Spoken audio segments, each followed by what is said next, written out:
Allahu Akbar, Allahu Akbar.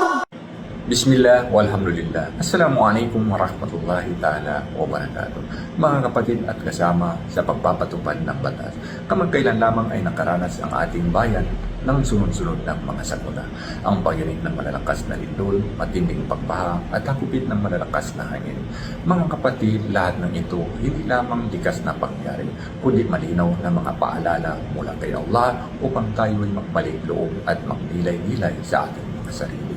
Huwag po natin kalimutan ang mga kapahamakan at pagsubok na ating naranasan ay bunga rin ng ating mga pagkukulang at maling nagawa.